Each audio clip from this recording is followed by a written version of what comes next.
Elle comprit que l'aimer serait une faute, mais ne plus le voir serait une souffrance pire encore. La princesse demeura immobile lorsqu'il s'approcha.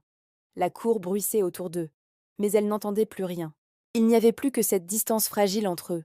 Le duc de Nemours s'inclina avec cette aisance qui lui était naturelle. Rien dans son attitude ne trahissait l'émotion. Et pourtant, elle la sentait. Madame, dit-il simplement. Ce mot, si respectueux en apparence, contenait une intensité qu'elle redoutait. Elle baissa les yeux pour éviter son regard. Elle savait que ce trouble était dangereux. Elle savait surtout qu'il était visible. Depuis des semaines, elle luttait contre ce qu'elle n'osait nommer. Chaque rencontre la rapprochait d'un aveu silencieux. Chaque silence devenait plus lourd. Vous semblez préoccupée, murmura-t-il. Elle sentit son cœur se serrer. Il voyait trop clair. Ou peut-être voulait-il qu'elle se trahisse elle-même. Je ne le suis pas davantage que d'ordinaire, répondit-elle. Mensonge fragile. Le duc fit un pas de côté, assez pour se trouver hors des regards indiscrets.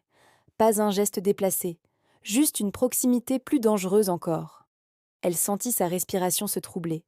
Elle pensa à son mari, à l'honneur, à cette vertu qu'elle avait juré de préserver. Et pourtant, tout en elle vacillait.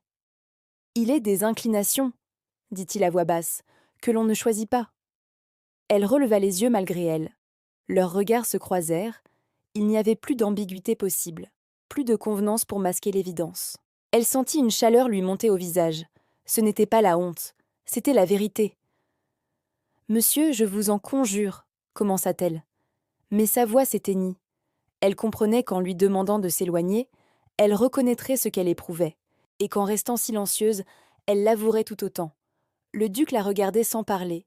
Il semblait attendre un mot, un signe, un geste imperceptible. Elle savait qu'un instant de plus suffirait à les perdre tous deux. Sa main se crispa légèrement contre le tissu de sa robe. Elle inspira profondément. La suite de cette histoire est disponible via le lien en description.